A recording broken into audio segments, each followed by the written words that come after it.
Okay, I'm making a video of this so somebody wants to duplicate it. Taking a used, this is checking the fuel pressure on a 6.0 Powerstroke without having to come up with a fitting to hook up to it. Using a cap off another filter I had.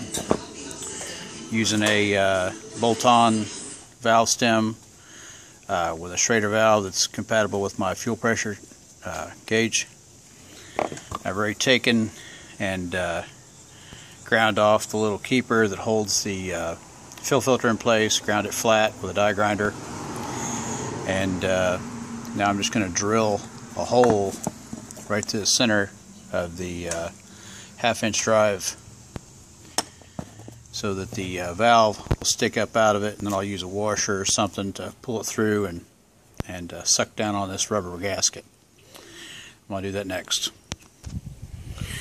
Okay, now what I've done, drill a hole through the center, and the stem doesn't quite reach through far enough, as you can see here, with it jammed in as far as it'll go.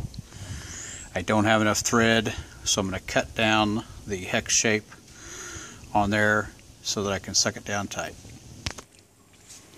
Okay, so ground the top flat, somewhat smooth, and now the hole for the stem to go through I made just a tad bit bigger than the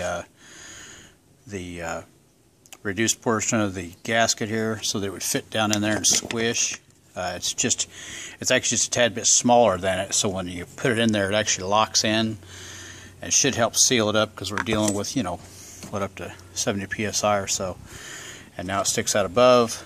I'll take a washer and then use the nut supplied. As a matter of fact, I think I can actually use the washer supplied with it, and use the nut right on there to suck it down and make this thing work.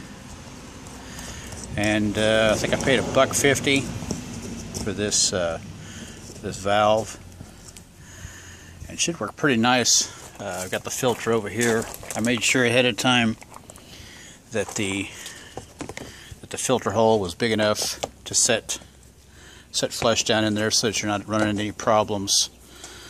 I was wrong end, obviously, but it'll actually sit down in there just like the old one did, so that you don't run into any problems with the filter being too big. With that being on there, the part I ground out was actually much bigger than what's sticking through there. But anyway, we'll see how it works. Thanks.